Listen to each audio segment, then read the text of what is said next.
Pleasant good morning, one and all. Pleasant good Monday morning to one and all you students of Speaking Out, Exposing Corruption Incompetence. Welcome to the Monday's episode of this program. Today is Monday, the 29th day of September in the year of our Lord 2025. Welcome, one and all. I hope you had a fantastic weekend. I hope you're looking forward to a very productive week. Another great day that the Lord has made. Let's rejoice and be glad in it. Let's give praise and thanks for being in the land of the living. It is a privilege to be in the land of the living. And as I continue to say, we should never, ever take that for granted. Share the life and let them know. Let us remind them that we are here. We know the regulars don't have to be reminded. The regular students don't have to be reminded. They know the schedule Monday and Wednesday at 11 in the morning, Friday at 4 in the afternoon. And we know if there's any change to that, we are going to notify you in advance.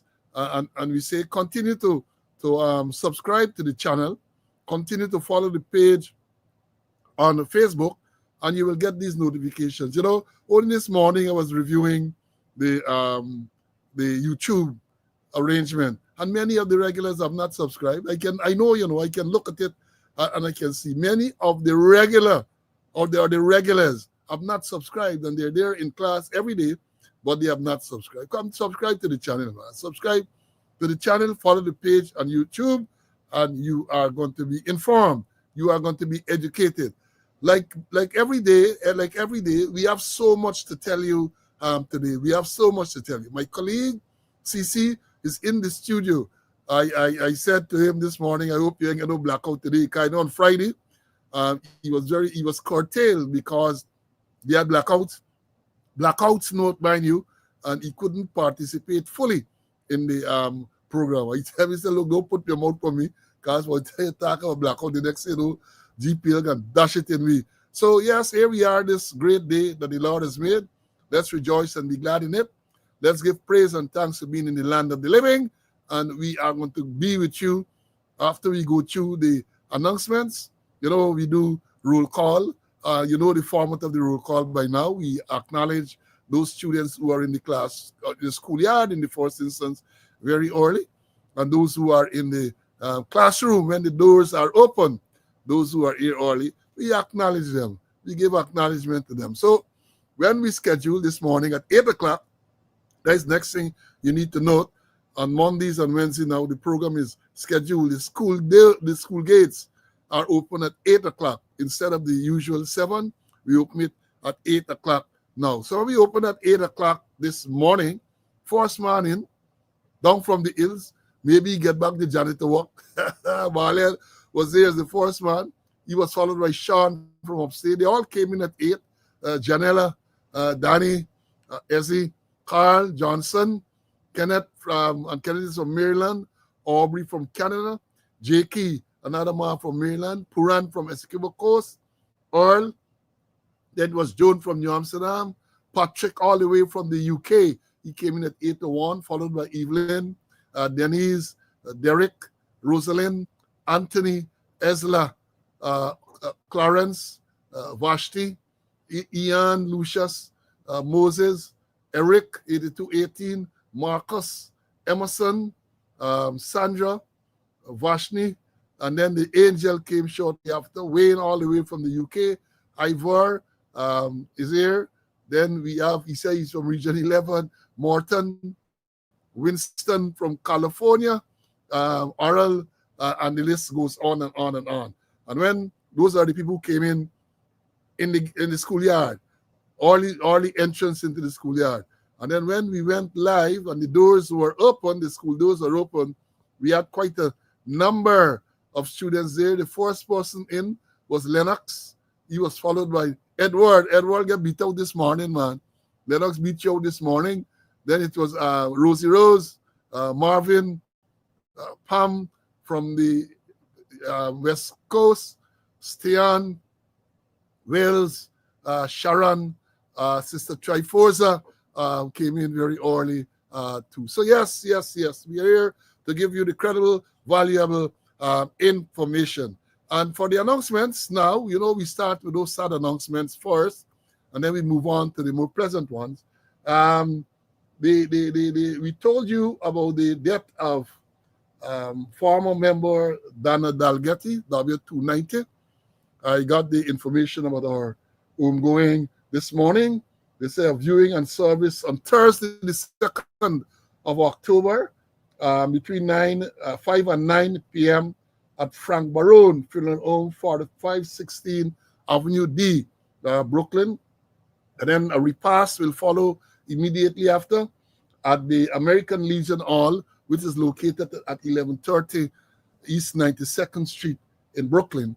And then the following day, she will be cremated at the Goodwood Crematorium, and that is located in Brooklyn. So there's Donna Dalgetty. We told you too of the death of Mary Light. We haven't gotten further details as yet. We'll do so. We'll tell you about it when we get it. I also told you of we announced the death last Friday of Titus. I learned that his correct name is Eiffel Garnet Dionorine, called Titus. He used to be at Big T on the Linden Suicide Highway. The funeral will take place on Saturday the 4th. Viewing will be from 9 to 10 at Jerrick's Funeral Home on the east coast of Demerara. Then the body goes to Ilfoot at his home at Ilfoot, Linden Suicide Highway for viewing from 12. And the funeral service will follow after at the Nazarene Church, at the Ilfoot Nazarene Church, and then from 1 o'clock. And then the interment will be at the Kurukururu Cemetery. That is the announcement for Titus. And again, sad announcements. We're going to tell you a little more about it. 2 more fatal accidents since we last spoke. We spoke on, not accident, 2 more deaths. We spoke on Friday.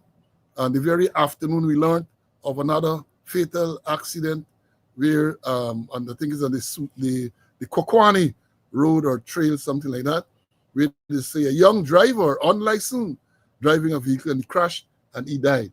And then yesterday, we hearing that there was an accident involving a motorcycle.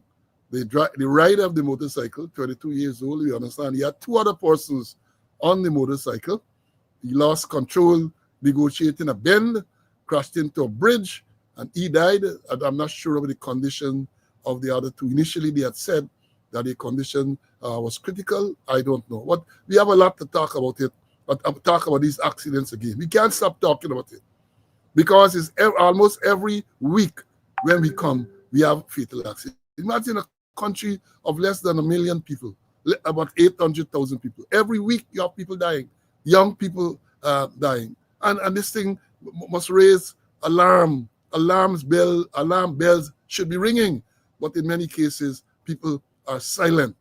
They are silent. So yeah, we had that, and then we had the report of another murder where someone is alleged some altercation between 2 indigenous men or some indigenous men, and one is said to have stabbed his brother-in-law and killed him. And then we haven't finished there.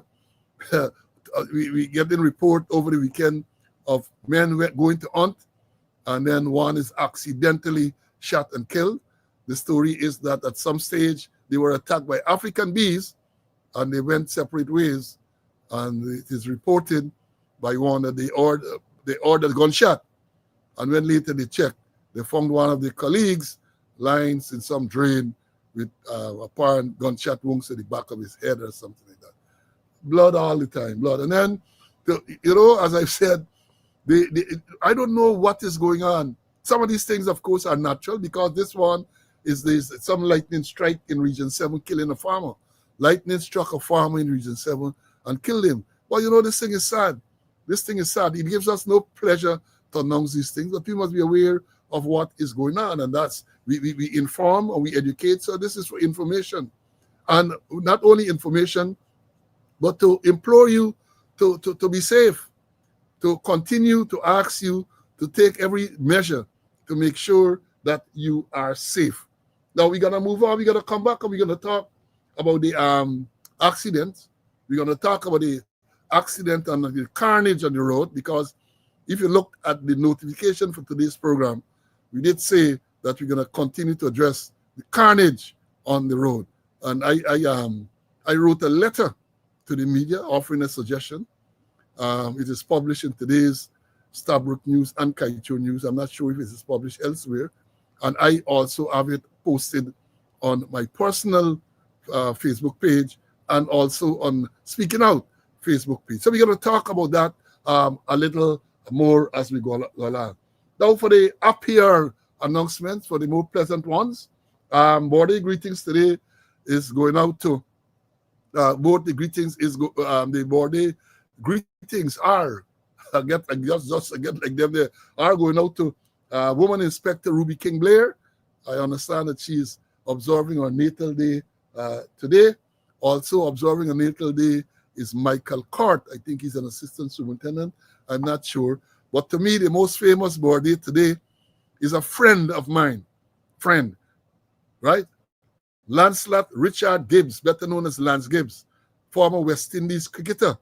Lance is celebrating his 91st birthday today, and according to Cricket 4, he's the second oldest cricketer alive. He's celebrating. I know Lance, every time we meet, we used to meet often when I worked with the cricket, and I used to always tease him, you know. I said, you big time fifth bowler, most of your wickets were tailenders. I used to tease him, and we used to rib each other, man. We used to rib each other, and he used to reminisce on the days playing against police. I know we used to get over with Glasgow and all this stuff. Yeah, Lance is 91 years today. 309 test wickets. I'll never forget West Indies playing in Australia when Lance broke the record. I think the record was held for most wickets by Fred Truman. And then Lance broke that record. He got Ian Redpath, the Australian batsman. I think that is the wicket he got to break the record. And we were all so proud and still are very proud of Lance Gibbs, especially in light of what is happening now to the West Indies cricket. And for information for the cricket fans, he took 309 wickets in 79 test matches. And you know, he had the economy rate of 1.99, less than 2 runs per over. Less than 2 runs per over. Fantastic guy. Lancelot Richard Gibbs. Josh Showman played for DCC, Lyde and Gibbs and people like Roy Fredericks. They were all DCC players, Roger Harper and all those people. So, and then in terms of birthdays that passed recently, Winston Padmore, Paddy celebrated recently. I think his number was 84 or 1, I think was Padmore. I remember the piece, you know, Padmore, Pantless, and Pitt. The 84 or 1, 84 or 2, 84 something. They were in that line. In the days, Paddy was there at CID, in the glory days of CID. So Paddy celebrated his birthday recently.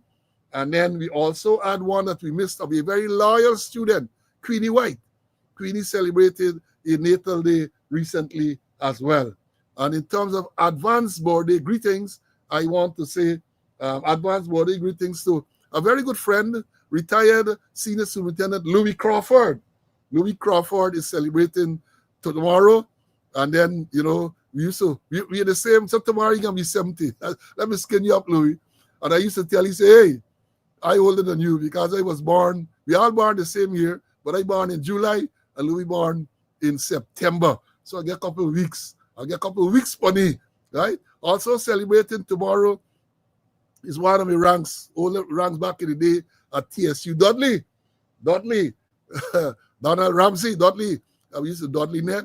11730, I think it was. Dudley celebrating shortly too. So I want to wish all those who are celebrating today, all who celebrated recently, and all those who are celebrating in the near future, all the best on your natal day. It's always good to have completed that journey around the sun. So you all enjoy your day. And I hope that the good Lord will continue to give you good strength, health, happiness, and prosperity as you tread this life. Now we got some other announcement. Let me bring in Mr. Conway to deal with what we have said so far. I'm so anxious to hear CC because Saturday you left me on my own for most of the time. Welcome, CC. Okay. Good morning. Happy to be in the land of the living to do God's work. It's a privilege. Birthday greetings in place. Our ambulance gives well.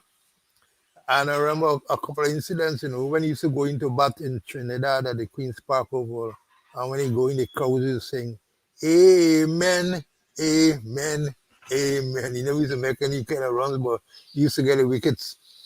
And I remember he was the manager, he was a very serious manager, West Indies team in England, and somebody gets sick.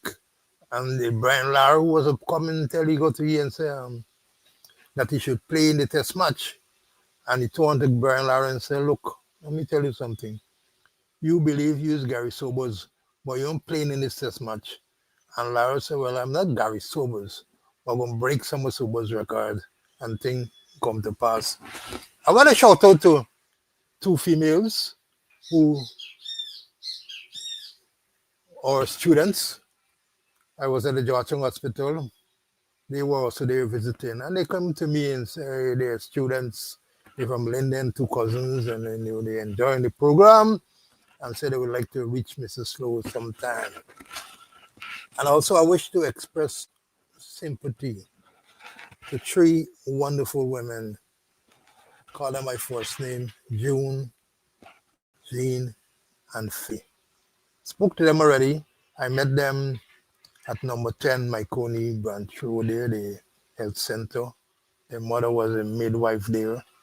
And I met them and we developed a bromance relationship. Since then, there's over 50 years ago, I was a young police, a young 130-pound police. And I tell the story that I nearly get the police work because when I jump on the scale, I had 130 pounds. And the person was processing said, you can't join the police force with 130, 135 or nothing. I said, well, but I get a little qualification. He said, right now, I'm looking after qualification, I'm looking after pounds. And you can't hold on no thief man with 130 pounds, 135 or nothing. Good luck for me. There was an officer there, I think his name Gibbs. And he said, when you're ready for your uncle, you're going to put on a 5 pounds. And that's how the man processed me. And as fate would have it, he retired as an inspector and I retired as an assistant commissioner. So perhaps the pounds did work. And the three women are talking about, June, Jean, and Faye. Their loving aunt died in Florida a couple of days ago, and I think they're making arrangements for her to come home back for burial at Spartan Dam. So my deepest sympathy to them. They're living in the States, but they're Guyanese to the bone. They're Guyanese to the bone. They come home regularly, and I want to believe they'll be here for the funeral. So my deepest sympathy to those three wonderful women that I know over 50 years ago. And we still have a bromance relationship, a relationship for life. Thank you, my brother. Thank you. I know that one of the students here is saying that it's Tish Rocco. Tish Rocco's birthday is today as well. So we want to wish you, Tish Rocco says my birthday too. So all the best to you. And I made a mistake with Dudley's number. I said 11:30. It's 12:30. How could I forget Dudley? They used to say Dudley's my son. 12:30 was Dudley's regulation number. And, he was very active in football and all of that. He was there at the TSU with me for many, many years. And we have maintained that type of relationship. I wonder how many officers, or how many of this new crop of officers can retire and after many, many years maintain the relationship with the junior ranks who work with them. I wonder. I'm not talking about any type of romantic relationship, man to man, man to man. Them boys just call me and tell them we are men.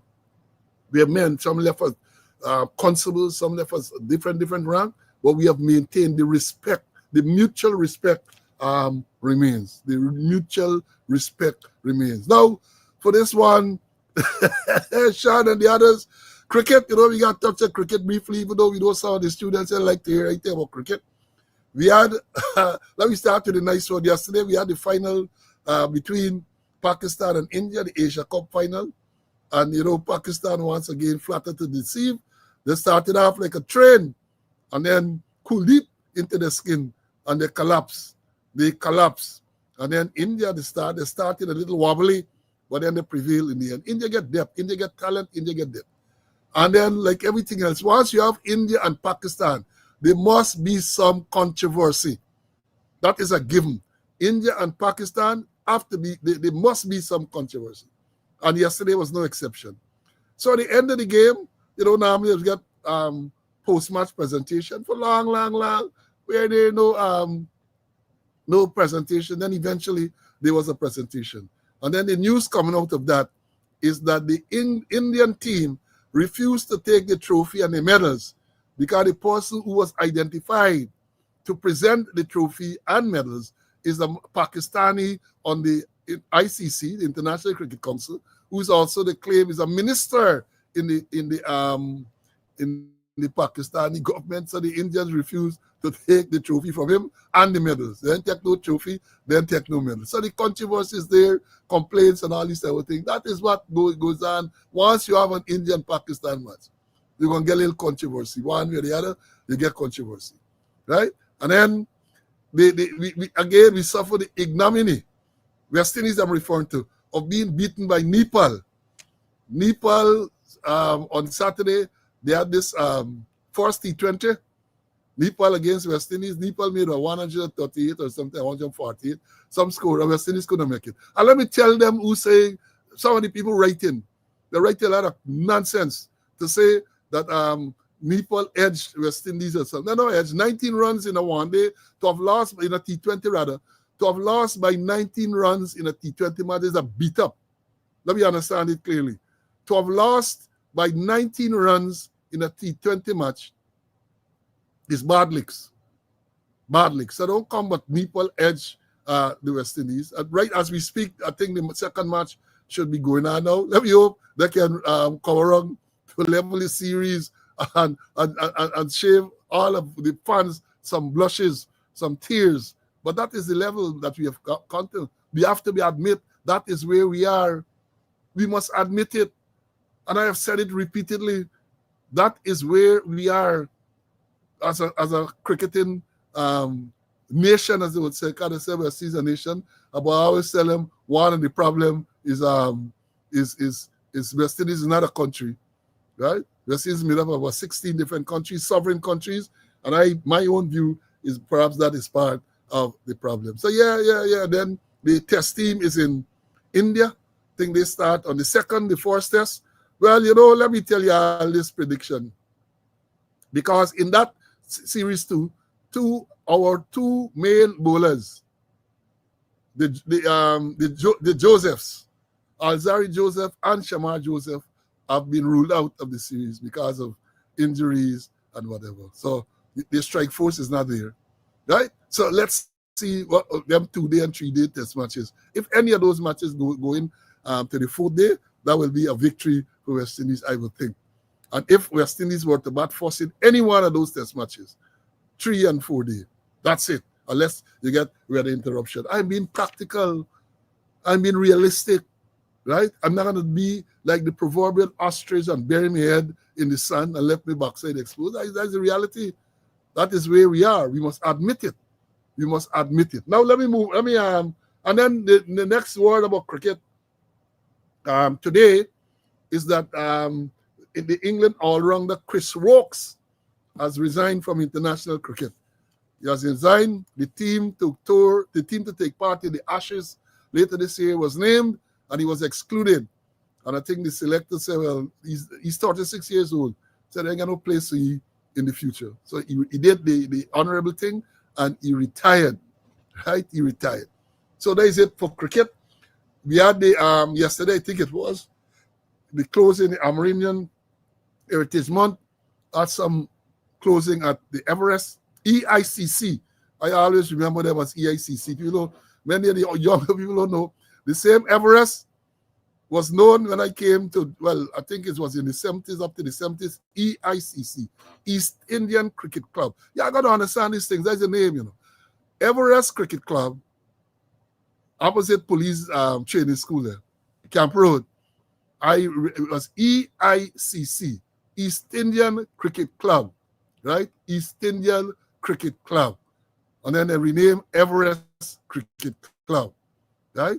I remember a match there, police playing Everest in the heyday of police cricket. Cameron, Joashon, and the works. It was a Sunday afternoon. I never forget. I just come to town, or I just come for watch the game. I don't think I had joined the force yet.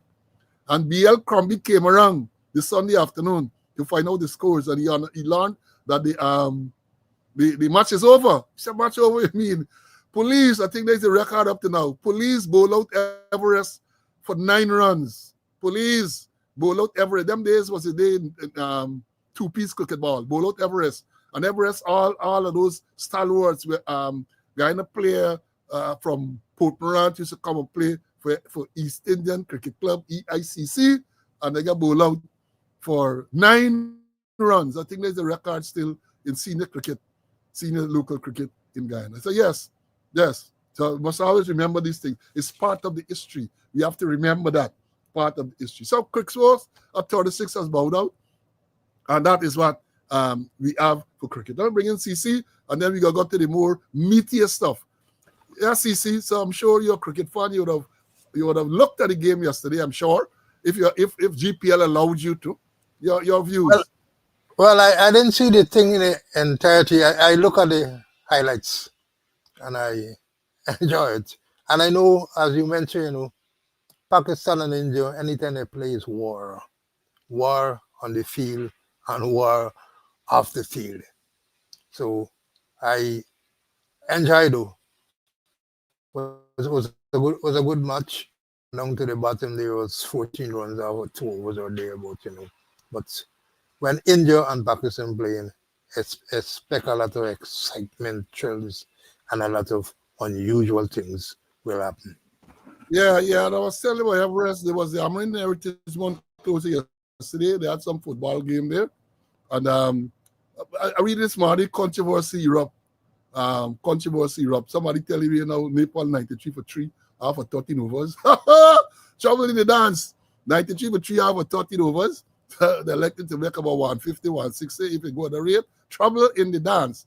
Yeah, we understand controversy erupted after the more controversy after the football game because they were given the winners, in addition to the trophy, were given $500,000, which was greatly, significantly reduced from previous purses. You understand? Previous purses used to be $1 million or 800,000 on the last occasion, but it is now reduced to 500,000 for be divided or be distributed among the team members and coach and all this stuff. So Guyana is like that, man. Let me move on, though. Let me move on.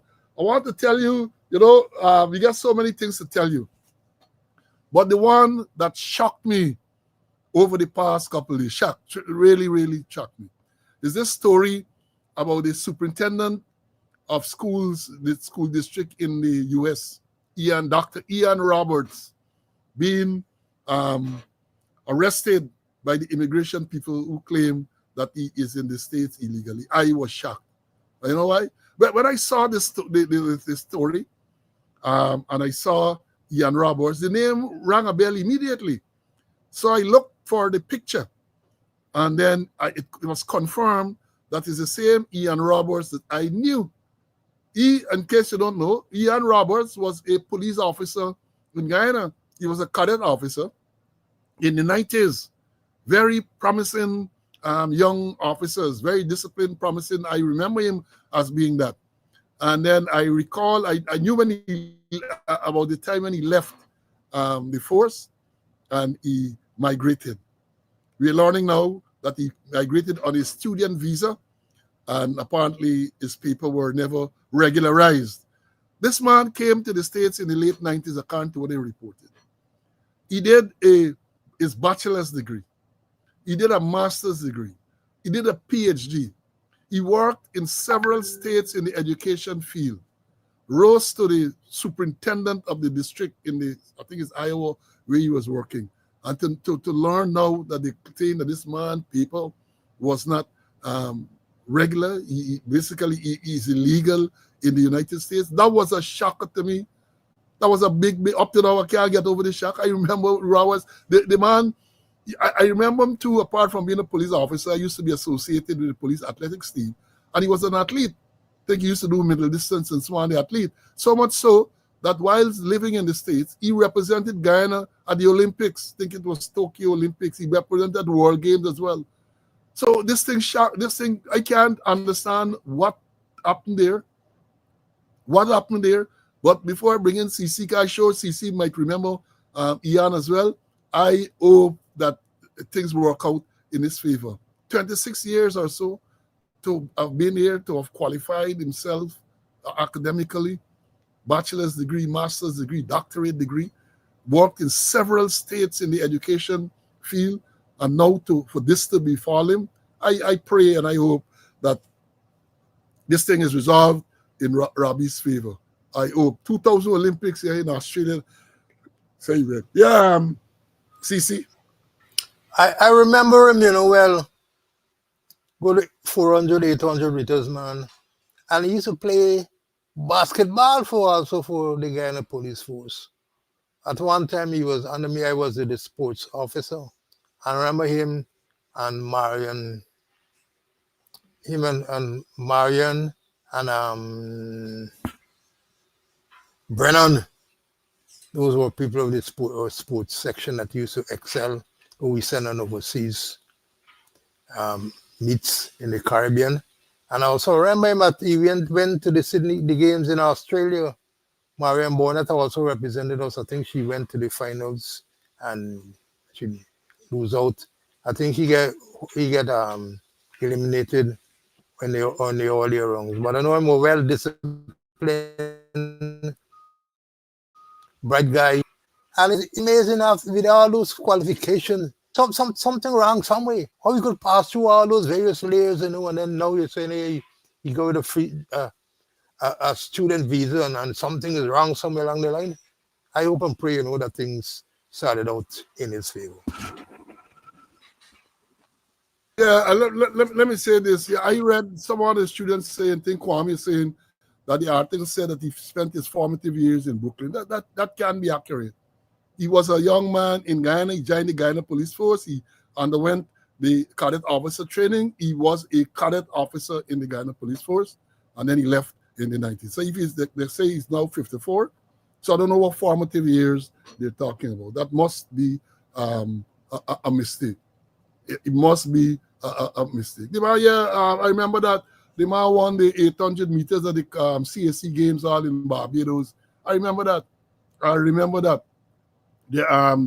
Then, well, of course, they're saying allegations he didn't allow ICE to go into the schools in his district to seek and remove students who are alleged to be illegal in the country, so he might have been targeted here and all that sort of thing. But he's in custody, and they later said that he has retained attorneys or an attorney. And again, I say, I pray and I hope that things work out in Robert's favor. Brilliant man. I used to always be proud of him, To know a man from the police force, cadet officers, a young cadet officer in the police force, well disciplined and so on, was making progress in the organization. And I said that if he had remained in the police force, I'm sure by now, he's 54, they say now, he would have attained some senior, very, very senior rank. Because I get the people like the capitalists and all of those people with senior rank, he would have been very, very senior, perhaps on the verge of retirement and all of that. So, again, to use what people like Ejil and all of them to say, when with all the fatalities, thoughts and prayers, man, thoughts and prayers, right? Thoughts and prayers. Now let me move on, and I'm going to deal now with this corruption issue. We got to continue to talk about corruption, and before I talk about corruption, and a particular letter that was there last week Monday in one of the dailies, I'm going to read that letter to you. But before I do that, we played a tape on what corruption is. I'm going to play that again for you. Then I'm going to read what this letter writer said, Clayton Halley said. So let me play the tape about corruption, and then we are going to dive into it. Corruption is a vile disease that sucks and drains the health out of something good. Corruption in society is an evil moral infection that keeps community in a state of perpetual sickness. Corruption is a moral virus. It's so potent it leaves its host sick, lethargic, and unable to realize and accomplish all that a well person can. Where corruption thrives, poverty and not prosperity thrives.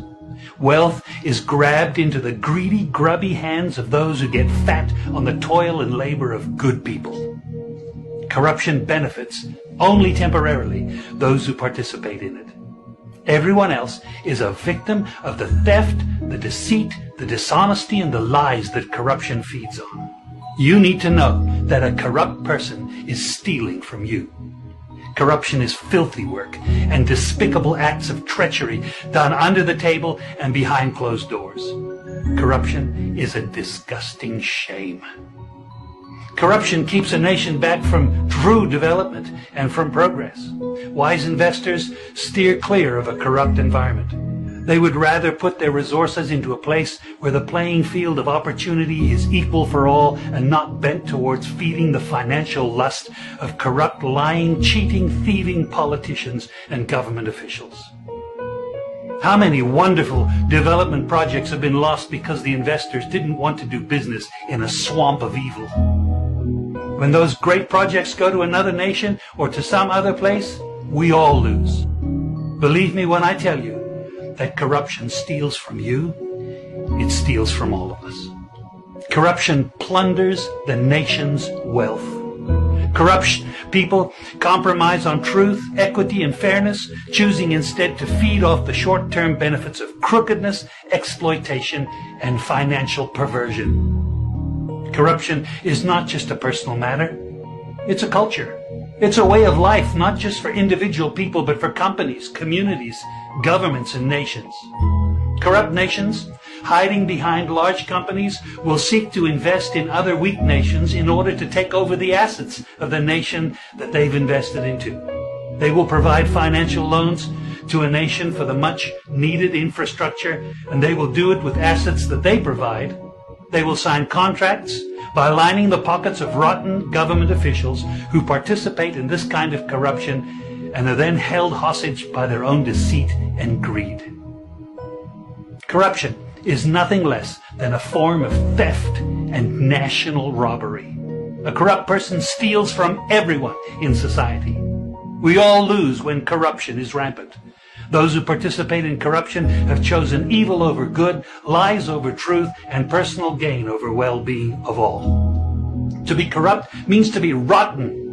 When meat is corrupt, it's rotten, and it stinks. Rotten meat can't be eaten. When a person is corrupt, he's rotten and unfit for a place in the community. A corrupt person should be jailed in order to protect society from the vile deeds of the corrupt person. Government should be protecting us from the foul results of corruption instead of being the proponents and participants in corruption. When corruption is systemic, when it's a culture and a way of life, when corruption thrives, it destroys the health of the community and nation. Now let me tell you something. Defeating corruption is a very difficult thing. The love of money is the root of all evil, the Bible says. People who love money will do almost anything to get it. Those who choose to stand up against corruption, you need to know that we're going to be involved in a war.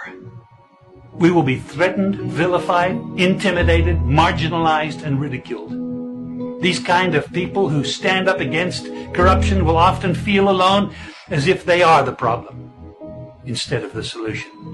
Corruption can only be defeated when enough people have had enough and decide to do something about it. Yeah, that's that tape. I haven't played it in a while on corruption because it is evident. It is evident to the point where the government, the Guyana government, reputed to be the most corrupt government in this hemisphere, basically tacitly acknowledging now in the run-up to the last election that there is corruption and promised to establish an anti-corruption unit. Previously, they denied that there was corruption. And the mantra used to be, bring the evidence, like the traffic chief the other day talking about bringing the evidence if you talk about corruption. It is there. All of us who live in the country know that the corruption is there at every level, in every place. You had allegations that the vice president, Barra Jagdeo, involved in corruption. You had a more recent allegation from Junior Bash that the president involved. These are allegations that ought to be properly investigated. But no, they are not investigating the allegation. You have so much corruption. The word was banned in the 12th parliament. Politicians, imagine that in a country that is the most corrupt country around, the word corruption was banned in parliament. You can't use the word corruption. What are we talking about? And then last week, Monday, a letter writer, the name of the thing was Clayton Halley. That is the name. He wrote a letter and I had it to read. And I'm going to read it to you now. Right? I'm going to read it to you now. So bear with me and listen to what this letter writer is saying. And I'm sure many of you might be able to. I do agree with almost everything that he says in the letter. He writes to the editor, he said, corruption is a worldwide phenomenon that is deeply ingrained in our socio-political landscape. It is so ensconced in the daily fabric of our public and governance system that paradoxically, some corrupt practices are normalized as administrative efficiency. Corruption, while without a universally accepted definition, is widely understood to be the misuse of public office for private gain, whether that gain be material, political, or otherwise. Corruption in Guyana does not only occur through covert monetary dealings, but also through the systemic manipulation of our institutions for personal or partisan advantage. The pervasiveness of this problem is such that citizens rarely question its presence, particularly when the practice is of benefit to them. A clear example is the payment of quote-unquote expedition fees for a public service, such as the issuance of a passport. If the state possesses the administrative capacity to deliver a passport within 3 days, we must interrogate why this is not the standard practice. Instead, efficiency has been commodified, and those with the financial means can secure preferential treatment. This transactional culture extends across public institutions, including law enforcement and the judiciary, where monetary inducements or bribes, as we know it, can make for the avoidance of traffic charges, disappearance of evidence, or even prosecution failures. Such realities raise critical questions about the governing philosophy of the current administration. The Ali government, and by extension the PPP, while rhetorically acknowledging corruption, appears structurally dependent on it. Our constitutional framework itself, in some respects, allow for individuals who lack integrity to have significant discretionary powers in the office of the presidency. Point to note is that key public offices, like the Director of Public Prosecutions and the Commission of Information, falls under presidential appointments, and those office holders are protected by tenure security. While these public offices are designed to preserve institutional independence, in practice, the appointments are often given to political loyalists, thereby eroding any semblance of impartiality they are meant to safeguard. There are many other examples which reinforce this and other trends. May I posit that the government's refusal to release the 2022 census data ahead of the 2025 election raises legitimate concerns about electoral transparency and the manipulation of information flow for political survival. Such practices are symptomatic of a governance system in which corruption is not merely incidental but systemic, serving as a structural and main pillar of political dominance. President Ali's public rhetoric about combating corruption must be placed against this backdrop. Comparative political analysts suggest that highly corrupt governments rarely dismantle the very mechanism that sustain their power. As such, as such efforts would amount to political self-destruction. Indeed, if we were to take a look at Ali's first term, budgetary allocations specifically targeted anti-corruption measures were negligible, and what little was done amounted to performative gestures. Symbolically, even the prohibition of the word corruption in the National Assembly reflects a government uneasy with scrutiny, preferring semantic censorship over substantive reform.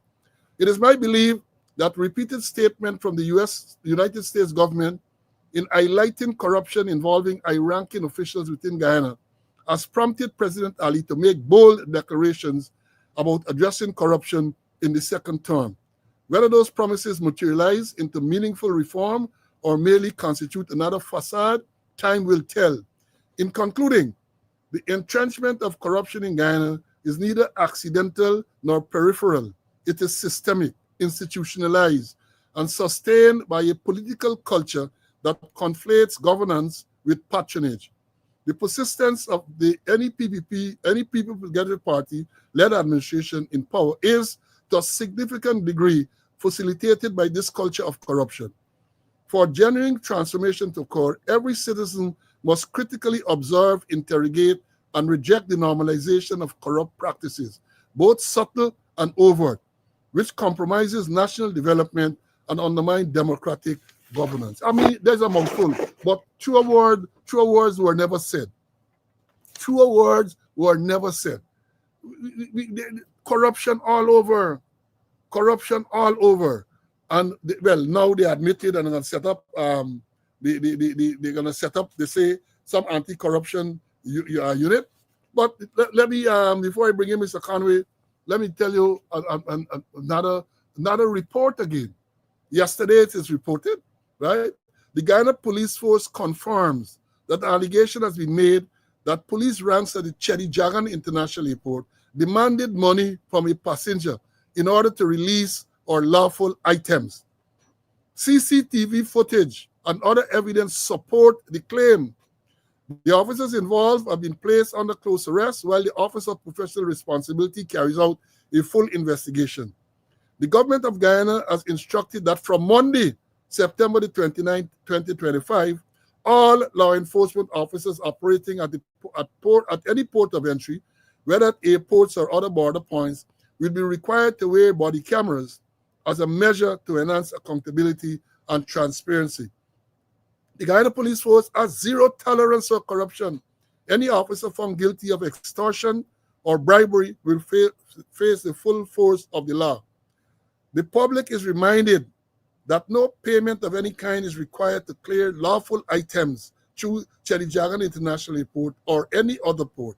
If anyone asks for money, report it immediately to the nearest police authority. That is a release issued by the is a statement made following a release issued by the police. Again, it reinforces what that video you saw about corruption, the letter that I read to you, and this now they themselves are talking about corruption. They themselves, because it is prevalent, it is pervasive, right? Corruption. And you know, people will say, monkey see, monkey do. Monkey see, monkey do. Let me bring in Mr. Conway, and then we're going to come back on this issue. CC, I'm sure I know you read the letter, and you want to offer your comment. Yeah, I read the letter, but then I want to read something else. Kaicho News, Stabrook News, the 10th of September this year. You know, they always have an article called Blunt. And I'm reading from Blunt. President Ali's anti-corruption pledge. There's the headline. President Ali's anti-corruption pledge. Here we go.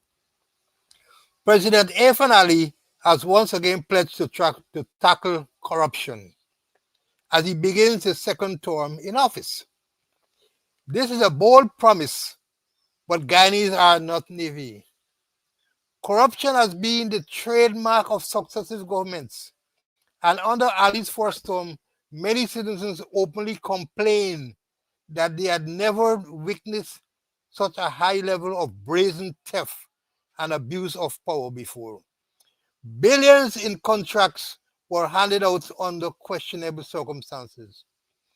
State resources were abused, and the small man was left to watch as friends and cronies fatten their pockets. If President Ali is serious, then his words must translate into action.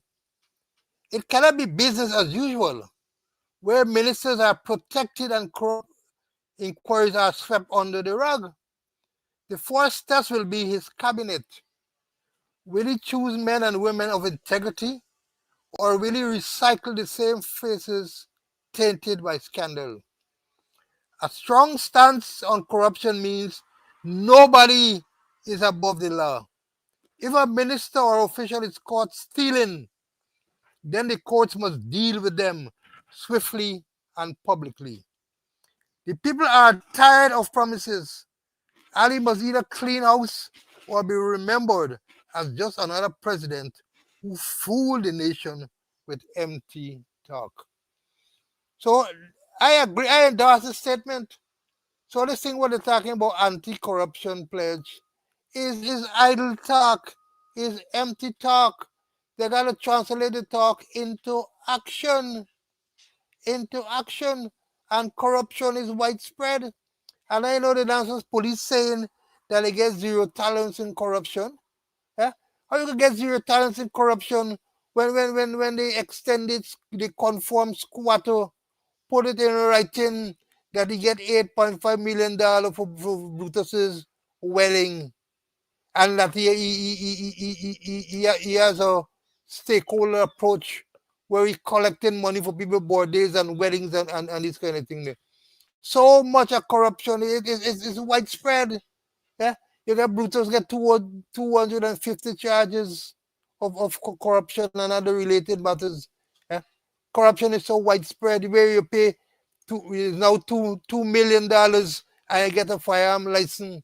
And let me alert the new minister in terms of firearm license, because they have the firearm board there, but things not got the firearm board. Them issue license right at headquarters there. Nothing going to firearm board. $2 million and you get your stuff. And it's from Chief Chanjapal Drive. It's a doctor in Lamar Street, a house in Rob Street, and under the very nose of the Home Affairs Minister, it happening. 2 million, that's the starting point, depend on the caliber that you want. So corruption is widespread. They used to deny. Jack used to say, bring the evidence, bring it on. And now they're talking about establishing anti-corruption place. And they say anti-corruption unit. Up to now, they don't name it. Up to now, I thought it would be swift, it would be certain, it would be inappropriate for talk and nothing but it. So, and then, as you mentioned, Paul, the last speaker said, you can't use corruption in parliament. So if you can't use corruption in parliament, they could say you can't use it elsewhere, that there is no corruption taking place. But I endorse this blunt statement. This blunt statement is on point. It is accurate. It's what corruption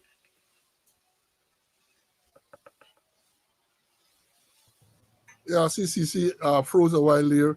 So let me jump in and say I agree totally with what is being said there in the letter. The corruption is endemic. The thing all over the place. And let me understand, we are only talking about police, People tend to point their fingers at police officers because perhaps they are more, they interface more frequently with the public. And therefore the public have a better understanding as to how that works with them. But all over the place, we had scandals at the Ministry of Housing. I told you here on this program about all the ministries in relation to the cleaning or detailing of motor vehicles. Almost all the ministries. All. So it's there all over the place. And then they're dodging and they're hiding from it. You have got to face up with reality, because I say this again, while you in Guyana and them might be saying, oh, look, there ain't no corruption and all this type of thing. The foreign people, the missions are well aware, and I'm sure that they have dossier upon dossier of those people who are corrupt. They have it there. It's just a matter of time, including the Sugate, including the allegation about Venezuelan gold being smuggled into Guyana and those persons who are named and all of that. If you are serious about addressing corruption, the first thing you have to do is to admit that it exists, is to admit that it is pervasive. And that you got to start. But some people are commenting to say, how they're going to do that? It means they're going to investigate themselves, because some of the very people who are charged with institutions or in charge of institutions responsible for dealing with corruption are themselves very corrupt and compromised. So where are we heading? Where are we going? Where are we? And this release that the police said, they said the police has zero tolerance for corruption. I have a colleague who sent a message, said police get zero tolerance for corruption. And they said any officer found guilty of extortion or bribery will feel will face the full force of the law. Well, I say, buddy, what nonsense is that? What nonsense this is that? Right? Zero tolerance, the police force has zero tolerance to corruption. In all of these matters too. All. The thing that is common, once the allegation is made, hear what they say. Hear what the second paragraph of this post says. CCTV camera footage and other evidence support the claim the officers involved are being placed under close arrest, while the Office of Professional Responsibility carries a full investigation. Everything is Office of Professional Responsibility. I have asked a question, and perhaps the new minister can find out what is the strength of this unit. Because every incident you have murder or shooting, unlawful killing, OPR can investigate. They got cocaine missing, large quantities of cocaine, OPR will investigate. You have bribery and corruption, OPR will investigate. And once you hear that initial statement, you don't hear anything more. You don't hear anything more about these investigations. You name one of those investigations that they tell you OPR investigating, where they have come back to say this is the result of this investigation. None. It's just OPR investigating. And my information is this particular matter. When the demand was made, I understand the money might have been paid to 4 persons, including an inspector of police and a sergeant who are there working at the airport. That is the allegation. An inspector of police who, according to what I've heard, holds a very sensitive position at that place. And the people have said to me that if this man holding such a sensitive position can be taking for them 10,000 Guyana dollars from this person, imagine what other illegal activities he's going to be involved in. A place where up to 2 weeks ago, big set of cocaine found being attempted to put on board an aircraft going abroad. Where are we? And then a part of this nonsensical thing that is right without thinking on it right, the last paragraph says, the public is reminded that no payment of any kind is required to clear lawful items through the Chedijagan International Airport or any other port. That's rubbish. If you might bring in lawful items and the custom people determine that you have to pay duty, you have to pay duty. So how they're going to say the public is reminded that no payment of any kind is required to clear lawful items. That is not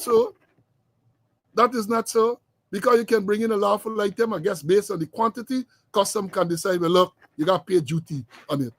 And nothing is wrong with that. So for them to give this release to say the public is reminded no payment is of any kind is required to clear lawful items through the Chedijagan International Airport or any other port. If anyone is asked for money, report it immediately to the nearest police authority.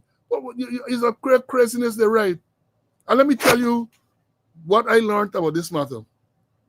This matter, I understand the only reason this matter got any attention is because the victim is connected to a very senior government minister. And the victim called the government minister to complain. And that is why they jump into this a year that OPR investigated. That is why. Because my information too is that the victim has traveled. Now, again, if the victim has traveled, which means perhaps they haven't gotten a statement from the victim as yet, but they just come to whitewash Bronx under close arrest and all that sort of thing. If during the course of this investigation, you ought to have gotten a statement from the person. Because unless you get a statement, perhaps you don't even have the authority to say you're placing these ranks under close arrest. And it's not close arrest. There's no provision under any law. Listen to me carefully, students. There is no provision under any law in Guyana for ranks who are accused of this type of offense to be placed under close arrest. Chapter 1701 of the laws of Guyana identifies the disciplinary offenses for which a rank can be placed under close arrest. The offenses are identified. And I can tell you, criminal offenses such as the one being alleged here is not part of that arrangement. But they use it willy-nilly, all them close arrest. Not under close arrest. Not under close arrest. And I challenge them, you point to me, you point anyone to any law in Guyana which says a rank who is accused of bribery or corruption can be placed under close arrest. You point to me any such law. Point any such. There's absolutely no such law. Chapter 1701, which is the Police Discipline Act, I think it's section 10, or can't remember the exact section, either 8 or 10 or some one of the section, spells out the offenses for which a rank can be placed under close arrest. And it tells you what is close arrest. Because it tells you that arrests are of two kinds, close arrest and open arrest. It tells you the duration of time a person can be placed under close arrest and what happens thereafter. It spells out the whole process. I know laws have evolved and some of those things are no longer perhaps relevant, because I think in one case, one in last the person can be kept for 7 days or something like that. That now cannot operate because you know that the constitutional amendment, you can't keep a person in custody for more than 3 days, 72 hours, unless a court so orders, right? Somebody asks you what is close arrest? Close arrest basically is that if you commit any one of those disciplinary offenses, insubordinate to your superior, is under the influence of alcohol to such an extent as to be incapable of performing your duty. Those things are spelled out. I used to lecture to it. I get a little old now. I don't read those things frequently, but they're there in the laws of Ghana, 1701, chapter 1701. It is there. And therefore, so that if a person commits any one of those offenses, they are arrested and confined in some place in the police station, not in the lockups, but the law makes provision that if the rank having been placed under close arrest is violent, then he can be confined to a cell like an ordinary prisoner, right? That is what it says. That is what the law says. So when they tell you about this close arrest, everything close arrest, everything close arrest, everything close arrest. Nonsense. Nonsense. But I am waiting to see how this will go. Because I said if this complaint is made and the victim has traveled, and even if the victim were to provide a statement, because you're going to be present to provide a statement, right? Maybe when trial time comes, the victim can even give evidence virtually. Well, let's see how it will go. Let's see how it will go, because matters like these should be dealt with. If you're really serious about corruption, because this is at the airport, this is alleged to have taken place at the airport. If you're really serious about corruption, you will deal with it swiftly and condignly, right? Condignly. But you know, this thing, you know, somebody said to me yesterday, I sent a picture. The man who is alleged to be involved, the inspector, people send me a photograph of him during the election campaign. The man got on PPP jersey and thing, man, at PPP rally. The man got on PPP jersey at PPP rally. And then people send things to me to say the same man was involved in a fatal shooting somewhere at Madja, and they cover up. You see, when these things happen, people remember things. People remember things, right? And they say, man, I know the person, I remember the person. I remember the person, right? So many of them, like 009, like City Lake Batty, they run towards the red shot and so on because they get criminal past or they get criminal matter spending, and they know the trend that once the PPP in power, them things just disappear. Nothing can happen. Nothing is likely to happen. That is the trend. Some people get criminal matters and things run to cover, and that is the best cover they can get. Be a part of that arrangement, of that corrupt arrangement. That is what it is. Let me bring in Mr. Conway, and then we're going to move on. CC, let me hear you on this other part. With what Well, you had about full, and then like things really gone bad. $10,000 for 4 of them. $10,000 for an inspector, a sergeant, and a constable. $10,000, and then I show it won't divided equally, and then there's where the story would start. But let's talk a bit about the arrest. And Section 10.1 of the Police Discipline Act, and it would say, under the heading arrest members of the force. Any member of the force may be placed under arrest. A, if he's under the influence of intoxicating liquor to such an extent as to be incapable of performing his duty. B, if he commits any insubordinate act or uses any insubordinate or disrespectful language to a person in authority over him. If he willfully disobeys the lawful order of a superior rank. And the other one, if he strikes or attempts to strike any member of the force superior rank to him. 2, Section 2. When a member of the force is placed under arrest, an immediate report of the fact and of the circumstances of the arrest shall be made by the person effecting the open arrest. When a member of the force is placed under open arrest, deprived of all privileges and leave until the case is disposed of, and he shall attend all parades and do duty as required.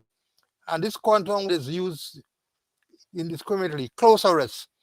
In the case of a member of the force of or above the rank of inspector, he shall be confined to his quarters under guard, and in the case of any other member of the force below the rank of inspector or to some suitable place in the police station premises other than prisoner cell under guard. But here is 1.6 now, Section 10.6. Any member of the force who, while under arrest, is guilty of continued violence or misconduct shall in serious cases be confined as an ordinary prisoner in the lockups of the station to which he may be at the time. Let me go over. Section 10.6. Any member of the force who, while under arrest, is guilty of continued violence or misconduct shall in serious cases be confined as an ordinary prisoner in the lockup of the station to which he may be at the time. So if you want to know more about arrests, and we're talking about you police and any other members of the public, Section 10 of the Police Discipline Act, Chapter 17:01. Just go through it. And we can't teach you everything. You got to find out some things for yourself.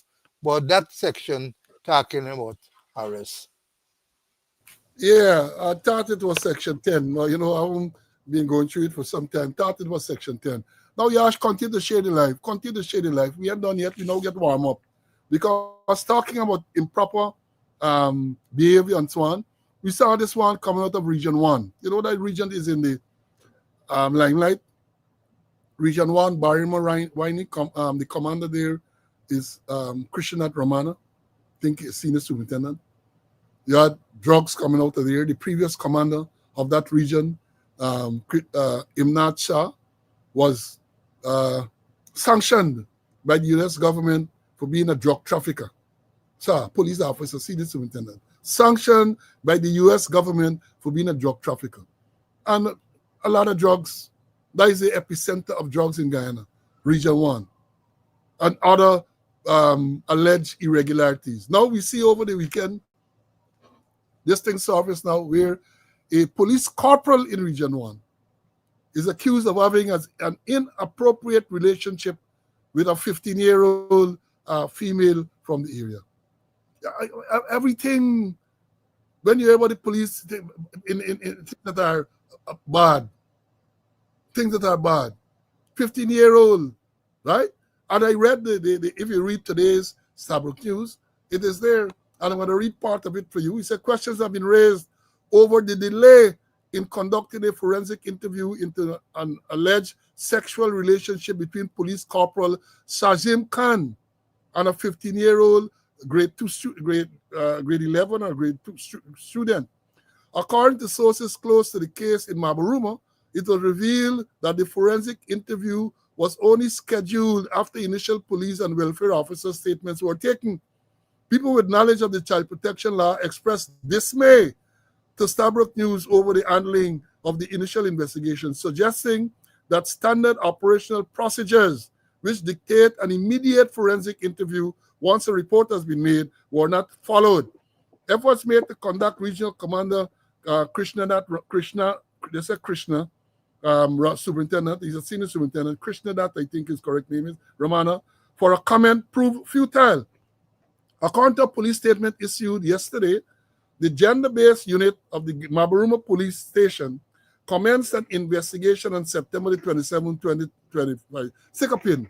They get gender-based unit at Mabaruma Police Station. I'm sure if they investigate further, they don't have any unit dealing with that. But let me continue. After a Facebook post alleging the relationship surfaced, crucially, the statement noted that while police took initial statements and the Region 1 school welfare officer also conducted interviews, Blossom Inc. was subsequently invited to conduct a forensic interview on Sunday, September the 28th at 11 a.m. The delay in engaging the Specialized Child Protection Agency has drawn concern from observers who note that forensic interviews are designed to be conducted as close to the time of the alleged incident or report as possible to ensure the integrity of the evidence and protect the child. The police statement detailed the initial findings of the investigation following a preliminary interview conducted with the student in the presence of her mother. They said, quote, during the interview, the student stated she never had any sexual relations with Khan, who is a family friend. Her mother confirmed this relationship and expressed her belief that in her daughter's story, end of quote. The police statement read, that's how the police statement read. Both the student and her mother provided written statements maintaining this account, the police said. Superintendent Romana also involved Ms. Chan, the school welfare officer of Region 1, who interviewed both parties. They, quote, all maintained their accounts of events, end of quote, the police said. Subsequently, the mother declined, let me read this over. Subsequently, the mother, quote, declined to allow a medical examination of her child, end of quote, asserting that the Facebook post was intended to embarrass her daughter. The school welfare officer reportedly indicated that our investigation, quote, could not proceed further without the mother's consent for the medical examination of the child, the release said.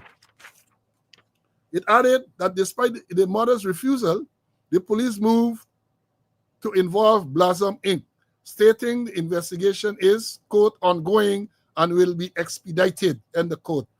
The outcome of the forensic interview scheduled for today is expected to be pivotal in determining the next steps in this highly sensitive case. Corporal Khan's current status was not stated in the police release. So they say if he under close arrest too. They say if he under close arrest, which is the name what they talk about. But you know, this is a worrying thing. This allegation is made. And let me say this. I saw the pictures of this embrace. Mother says a family friend. Family friend, police, adult police rank, embracing your teenage daughter like that, and is a family friend, and you see nothing wrong with that. And the mother decides, and I want this, especially the women on this live, this woman in this classroom understand this. The mother is refusing to have her daughter examined to determine whether there was sexual encounter with she, Khan, or anybody else. The mother. And I would have thought, I was never a mother.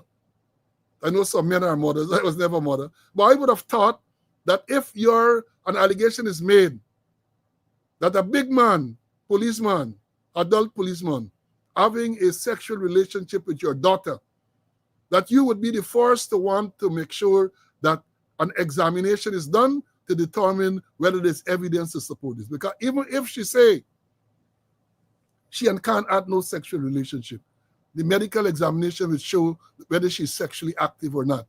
And therefore you want to know, if not Khan, who else? Any responsible mother, in my view, would want to know that. But the fact that this mother has decided that no, the daughter would not be examined, is cause of concern. It's cause of concern. Somebody suggested maybe Jackie Opel visited and so on. This reminds me of a matter some years ago involving a prominent businessman from Camp Street and a 14-year-old. Prominent business. And it was alleged that the mother knew of the relationship. The mother encouraged the relationship between this businessman and our 14-year-old daughter. I know that matter because when the matter went to the High Court, I told some of you students of it before. The judge called me. I was commanding a division at the time. And the girl was remanded into my custody until the following day or something, or over the weekend. The judge said, Commander Slow, you are responsible for ensuring that this child is kept in police custody and brought to court on Monday morning. I go into all my arrangement there, call out a whole set of police women and so on, and make the get shift for because she was kept at East Plainton's police station to make sure that nothing happened to her, because there was allegation, women and little girl, they're in the police station, they are thinking up and so on. I recruited some police women that I trusted, senior police women, and said, look, y'all, please make sure that nothing happened to this girl. Whatever she want, y'all provide. If I got to give y'all money, let me know for buy sanitary stuff, let me do this and so on. You see, the Monday morning, when everything, the weekend finished, Monday morning, she was taken to court, I felt so relieved. That girl. So, and the allegation was then that her mother encouraged the relationship. I don't know if this mother is reluctant for her daughter to be medically examined to determine whether any such conduct took place. One has to ask, what is our motive for doing so? I say again, any responsible mother would want an examination to be done. But this mother, according to what they're saying, the mother said, me want my daughter examined. And then the mother is going out to say, oh, the Facebook post is only for embarrass my daughter. So you want to tell me that is the Facebook people influence the embrace between your daughter and this police corporal? Is it Facebook influencers, or is it Facebook? Something is wrong. And that's the type of thing that leads. And when I spoke, before I bring Mr. Conway, when I spoke about the airport thing, I told you that the inspector there was seen at PVP rally with the PVP t-shirt. This corporal that they're making the allegation against, what during, I think just before election or something like that, just around the time, I showed a photograph on this. I can show it back some maybe Wednesday, where the police ranks, 4 police ranks, I think 4 or 5 of them from Region 1, along with the commander, were there with a red cup. They're taking a toast with a red cup. I understand that the police corporal in question was one of those ranks. So them man get political connection, man. Nothing can happen. They get political connection, nothing can happen. Let me bring in CC. CC, let me hear you on this here, man. Well, it's a very sad case, And the report that they put up there, they want to look good. Region 1 and get no gender, Mabroom and get no gender-based unit. Where it come from? And they're using fancy words to make them look good. Tell me where's a forensic interview?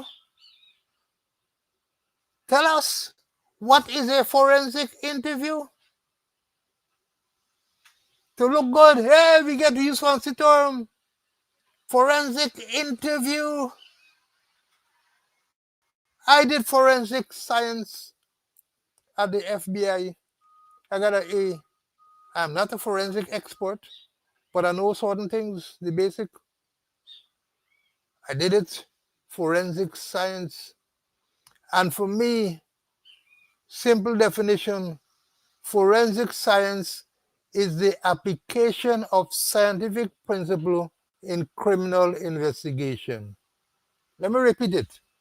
The application of scientific principles in criminal investigation. So this interview that they're doing, let them tell us what are the scientific principles they're going to use. Let the public know things based on the forensic interview. What are the scientific principles they're gonna use? Let us know. And then the photographs that I see is that this couple and this young girl, this school girl in compromising position. Compromising position. The photograph don't lie. The camera didn't blink. I know a selfie what they take out. But when you look at, and then there are several photographs, not one thing, several photographs available with the couple and this schoolgirl in compromising position. And then the mother gone in the 54th state, a state of denial. Nothing can happen, is a family friend. There gotta be more than family, the relationship, more than family. And then no medical, she don't want no medical, no, she must know why. But there's enough evidence. I mean, if the girl ain't give no statement and anything, but there's enough evidence to deal departmentally, to deal with this couple under this Police Discipline Act, conduct to the prejudice of good order or discipline, or perhaps the action that he display or the things that he do is in keeping with the Police Act, is in keeping with the current behavior of members of the Ghana Police Force. So the nonsense they're saying about forensic interview, that doesn't make sense. That doesn't make sense. Let them tell us about what it entails, what this forensic interview entails, what scientific principles they're using in this criminal investigation. Nonsense. Just use words to make it sound good. To make it sound good and make them look good, but they're looking bad. And people who know about forensic investigation will tell you what they're talking there is total nonsense. And they want to, to throw dust in people's eyes. They want to throw dust in people's eyes. Somebody raised a very interesting question, a comment. Now, if you're conducting an investigation based on what was seen, police conducting investigation, and in under normal circumstances, a medical examination is required. Under all circumstances, a medical examination is required. Now, if the mother is refusing to allow this medical examination, can she be accused of perverting the course of justice? Good question, student. Come to the front of the class. Can she be accused of perverting the course of justice? I don't know. But I would think that any investigation, any proper investigation, would explore that possibility. Can the child, this is a child, can this child be compelled by the authorities to undergo this examination? I don't know. I'm just showing out these things. I'm being the devil's advocate. Because if you are conducting such an important investigation, and it is clear that the mother is attempting to interfere with the investigation, something got to happen. Because again, I say, I find it strange that a mother of the mother of this child would prevent the advancement of this investigation by refusing to allow the child to be medically examined, right? Exactly, somebody saying that perhaps is endangering the welfare of a minor, all of those things. So I would hope that the child welfare people will make sure that this matter is dealt with properly. And if it is that this policeman, is having a sexual relationship with a child under 16, that is statutory rape. That is statutory rape. Even though they might want, oh, the girl looked like she liked the thing and she consented, the law says it's a presumption of law that a female under 16 cannot give consent to sex. Presumption of law. I tell you all already, I ain't no liar. I had good training. There's presumption of law, there's presumption of facts. You can't rebut a presumption of law. If the law say a child under 16 cannot give consent, you can't bring no argument to say that she give consent. In a matter like this, I know from experience, the first thing you want to establish is the child's correct age. So you got to get a birth certificate. You can't proceed with no charge or anything like that without the proper birth certificate of the child. You cannot proceed. So there's a presumption of law. The law says that she can't give the consent. Then, as I said, there's presumption of facts. Be a lecture law, you know, but facts, you get certain facts, then you can rebut that.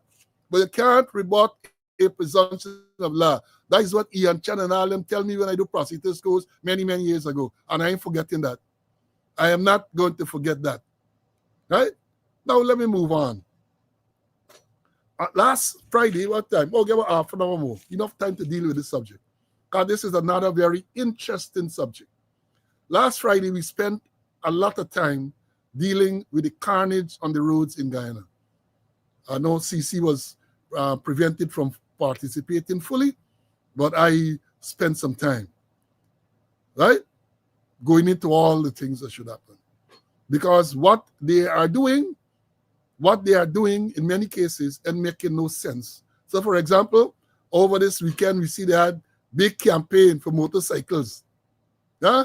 They get a memo come from the capitalists that they must all campaign against motorcyclists. And I say this without any fear of rebuttal, without any fear of contradiction.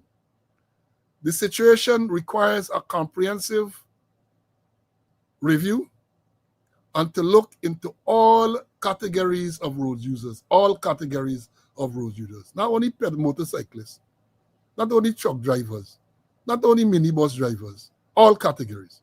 And I identified some of those categories last Friday, all categories. Because when you look at what's going on, it's craziness. So having regards to the discussion and the feedback that I got following the Friday's episode, I thought that I'll write a letter to the media, to the editors of the media. And I did so yesterday, sent it, and I was pleased to see this morning it is there in the Kaicho News and Stabrook News, unedited. I thank them for giving me the platform to express my view. And let me read what I wrote to them. And it's there on the Facebook page, my personal Facebook page, for those of you who are friends with me. And it's on the Speaking Out Facebook page as well. As I've said, it is published in Kaicho News. It is published in the letter section of both Kaicho News and Stabrook News. You can go and read it. For the purpose of some explanation and so on, let me read short. I said, Dear editor, I noted with great concern the continuing carnage on the roads of Guyana. While the evidence shows that the situation exists countrywide, it is clear that the Linden-Subic Highway has become a death trap and therefore should be given urgent attention. As a former traffic chief, I would like to make a suggestion with regards to the Linden-Subic Highway. And then I said here, the Guyana Police Force should immediately establish a highway safety unit. The unit must be based on the highway and be equipped with sufficient resources, manpower, vehicles, safety equipment, etc. and operate on a 24-hour basis. At all times, there must be a minimum of 2 vehicles well equipped with traffic cones, highly reflective warning signs, portable electronic warning signs, etc., traveling in opposite directions. In other words, they're crisscrossing. The main purpose of the highway patrol must be to identify potential dangers. Example, broken down vehicles, erosion, loose surface, water lodged on the road surface, etc., and ensure that adequate warning signs are placed at a reasonable distance from the potential danger. I am sure that this measure, if immediately implemented, can have a significant impact on the safety of this important artery. That is the letter that I wrote. You know, the problem is that they don't listen to messages very often, very frequently. Do they? Right? They don't listen to messages. What they do is they look to see who is the messenger. So the messenger for this is Paul Slow, and therefore, notwithstanding what was said, they're going maybe, I hope not, disregard. But I'm saying this to you.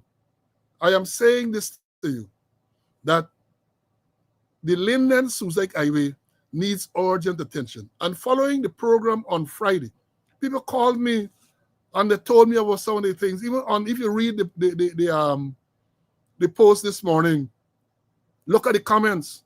People have identified other danger. One man told me yesterday that a big problem there too. They have resurfaced. You get the contractors working. They're putting up no sign, no warning sign, no safety sign, nothing, and nothing they're doing. So what happened?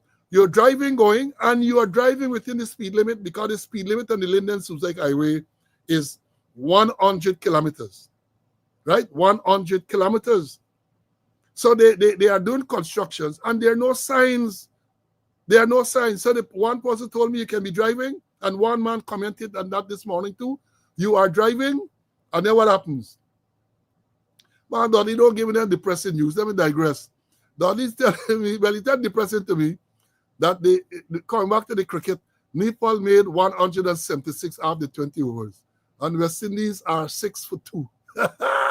They are 6 for 2. I tell y'all, West Indies 6 for 2. Well, let me go to something more important and more interesting, the carnage. So, you say you're driving on the smooth surface because they would have complete smooth surface. Then it gets to a point where there's loose gravel and there's no warning sign, so you can be driving at 90, 100 kilometers, which is legal. And then all of a sudden, you encounter this unpaved part of the road. And he told me that a lot of people, when you go there, you lose control. The wheel gone, you get locked up, you lose control, you run off the road. Many of them are lucky that it doesn't result in any serious injury or death. But I said that is what happened. Then this morning, on the same thing, somebody said what happened. You got a smooth surface going, and then there might be a break of 10 feet. And in that 10 feet where they get gravel and so on, it might be about a foot, 6 inches to a foot lower than the smooth surface. So what happened? You're driving at a speed, and then boop, you're going down. And then boop, you bounce up back on the other smooth surface. Those things should be identified. And that should be the work of the contractor to make sure that adequate signs are there. And I am recommending that you have this highway safety patrol. There used to be highway safety patrol before, I think they used to be at Low Creek or Long Creek, one of those places. They had a base. Excuse me. They had a highway base. They had checkpoints at the Yarkaba toll gate and the Bamia toll gate. As a sergeant, back in the late 70s, early 80s, I worked at Bamia. TS used to go there to work along with the ranks. I worked there. So I know what I'm talking about, right? The highway needs urgent attention. And this is what I'm saying here, can be dealt with like yesterday. So all you have got to do, you boast about all these many vehicles and all the resources and so on. Put a couple of vehicles there. And they must understand the purpose of the thing, as I've said, get a SOP for them. You are going there to make sure that people drive within the speed limit.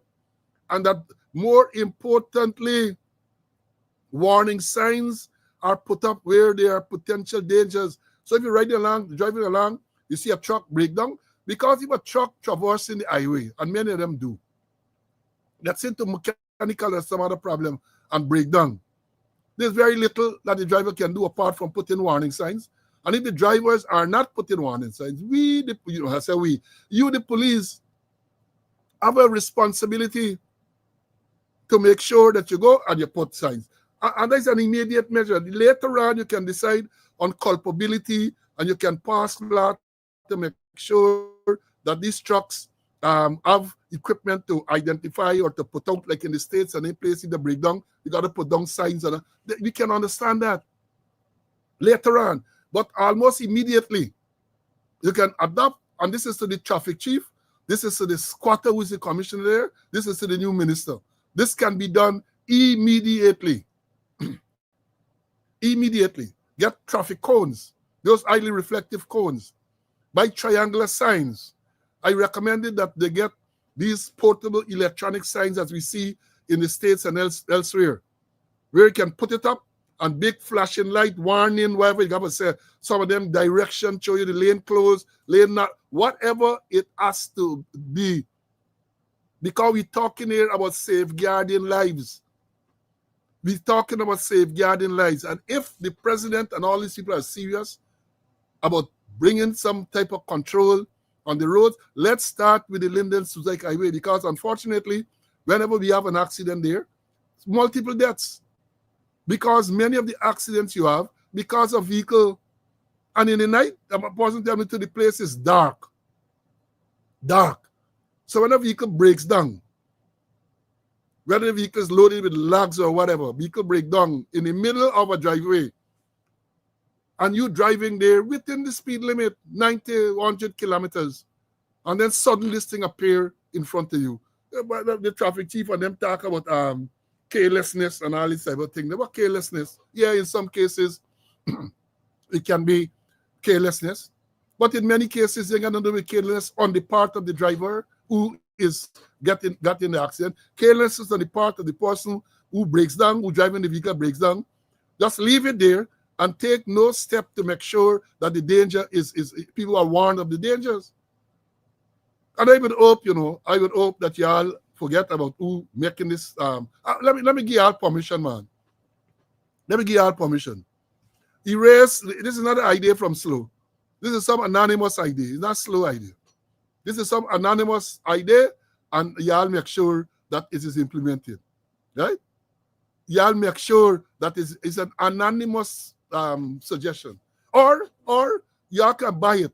You get permission to do that. The plagiarism, say is your own. The idea emanates from you, the traffic chief, the commissioner, Jill, or somebody. Say that the idea emanate from you. Call big press conference and say this is your idea to deal with the matter. That's what I'm giving you permission to do that, if it is that you require permission. But I'm doing this because we're talking about safeguarding lives. We're talking about safeguarding lives. You know how many families are devastated due to accidents on the highway? I'm concentrating on the Linden-Suzaik Highway because I believe, as I've said, this can be addressed urgently and bring some semblance of safety on that highway, that death trap that is the highway. Let me bring in Mr. Connery. CC, let me hear you on this, man. I agree totally with what you said, that there's need for an highway patrol, to deal with the madness that is going on there. And they should have too much a problem because I think they got a traffic presence there. Can't remember his way, but there's a building there, but they're using it mostly like a roadblock. That's what they do. Using it like a roadblock. And they're not crisscrossing, they're not patrolling the place. And they gotta be careful to where they set up this thing and who is going to assist them if they're going to beg for assistance. Not like when they move Doro, the checkpoint at Doro, and I think they put it at Mobliso, and they put it in the compound of a construction company. So right now, the construction company are running things, my understand. The drivers are doing as they like. The police can't talk to them because it says we build it. It's we boss man ability, and we you got to talk to we boss man thing. It should be an independent arrangement. And if they don't look at it, things going to continue to happen. Lives and limbs are in daily peril on our roads, especially the highway. And then going back to it, I mean, there's one part of the traffic situation we talk about. We need to look at it, as we saying, holistically. And it got to be data driven. They must get proper data when the accident happen, who are involved, the place of the accident occurring, and all these kind of things, the time, the days of the week, and all these things. It got to be data driven. And when you get that data, you utilize your human and other resources to deal with it. And Paul, you mentioned the last episode that they use their technical skills, their human skill, I'm talking about the people skill that they use, and their conceptual skills to deal with the situation. And there are certain things that they can do. I made some notes here. The things that they do that they need to do, recall, which I learned from the British, that they use what we call a SARA, SARA. You scan, you scan, we're going here. You analyze, you respond, and then you assess your situation. You scan and you do environmental scanning. You go look what happening at other places. You analyze the situation. You put on your response and you assess the situation. And a lot of times they're doing things. What they're doing, they're giving you a lot of figures, percentage increase and decrease, but nobody checking to see whether we really achieving what we set out to achieve. They're looking at the evaluation, the evaluating whether or not we achieving what we set out to achieve.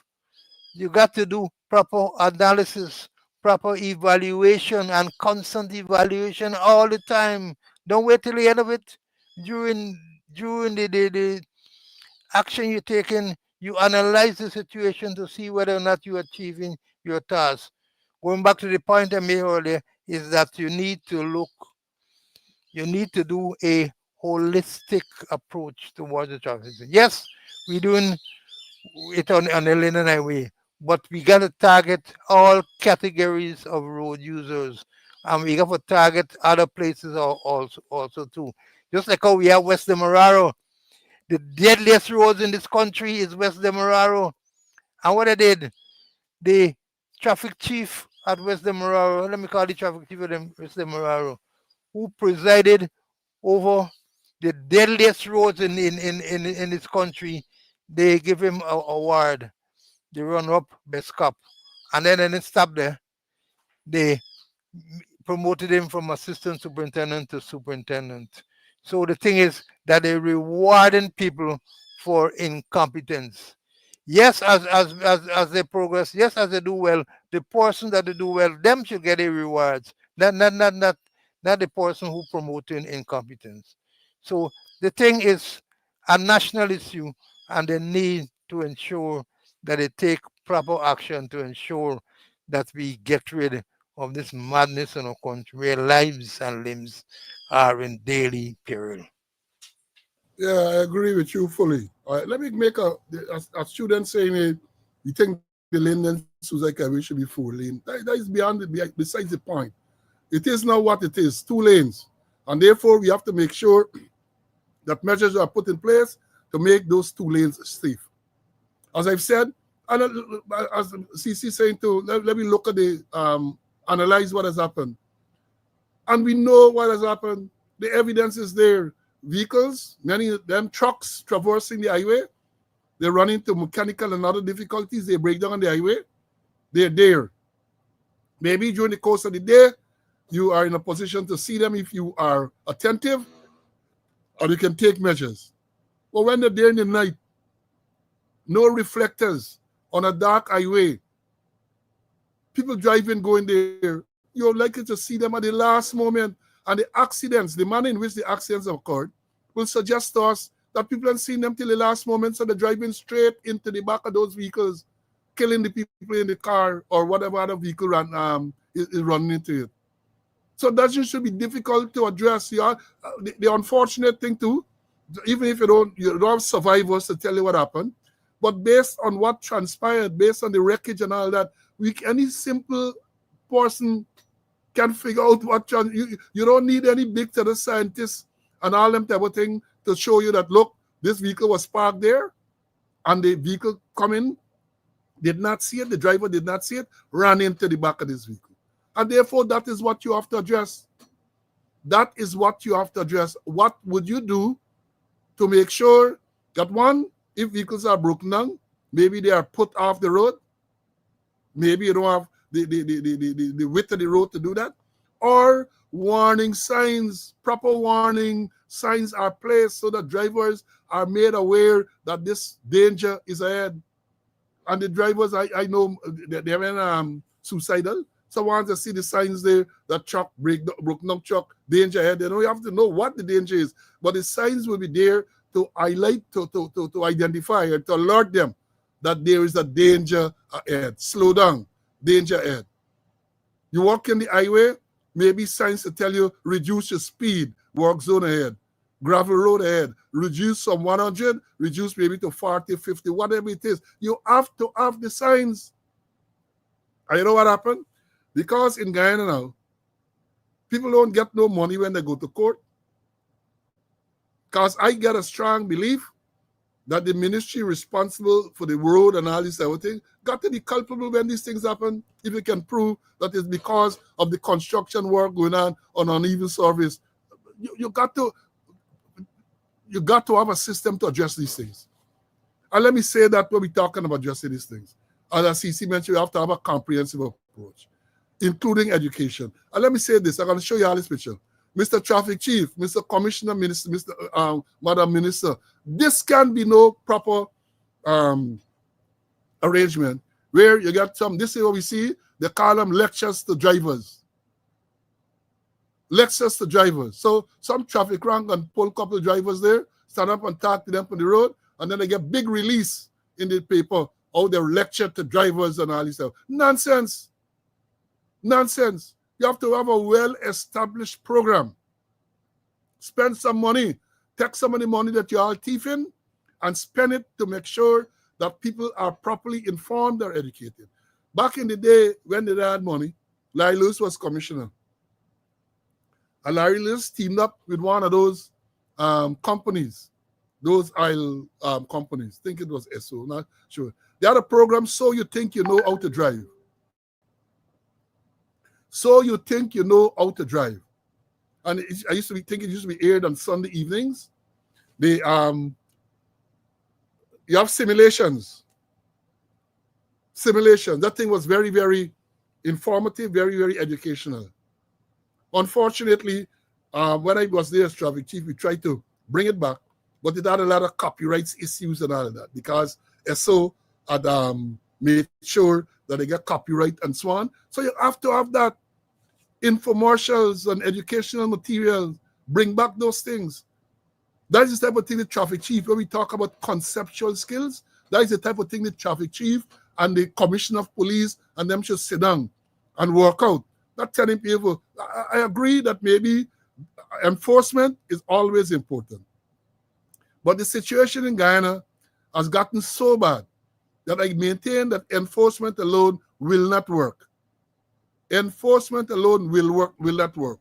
For example, some simple things can work.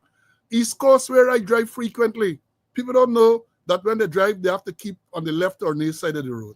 I have driven around the Caribbean where signs are there telling people to keep left. To keep left. How much will that take? To keep left. In Guyana, they don't know about lane driving. And those are some of the things. And then the traffic, one of the traffic ranks make the point that if a person study the package, they have to know these things. Many of them are not studying any package. Let me understand it clearly. The evidence is there. The evidence is there. In one case, they have, Let me give a figure, a random figure. This is not accurate, but just to illustrate or just to highlight what I'm saying. 50% took the examination, and when they submit the report, 70-something person passed. More persons passed than those who took the examination. That is corruption. That is corruption. A lot of the things that just call for a little imagination. Not the traffic chief going there cussing people, but and all, using all the expletives and all of that. That is not what it calls for. Some simple measures can be taken to make sure that the system is made safer. Simple measures. Signs. This thing, so you think you know to drive. You can pay. You get now on social media, on the TV and all this stuff. Them days, you know all them media, but yet still it was very effective. It was very effective. Ranks from the traffic department, along with professional people doing these simulations and showing people what is the correct thing. That is what you have to do. How much would it take for you to invest on the safety of the Linden Isudek Way? What will it take? All you have to do perhaps is divert some of your resources from where you have them, not being properly used. For example, it is alleged, and I repeat that the wives of certain police officers have vehicles, police vehicles assigned to them with drivers. It was alleged that the chairman of the Police Service Commission had police vehicle picking you up from work and driver thinging in. All of those things are part of a corrupt process. Like the letter that I read to you, corruption and mean passing money alone. Corruption and mean passing money. Yes, Sumi. People say a senior officer, he get vehicle assigned, he get his own official vehicle, and he get police vehicle assigned to his wife who catch it to market and all sort of thing. Y'all make sure the new minister, look into all them things. Misuse of resources. Misuse of resources. I tell you all, I could talk because I lived it, you know.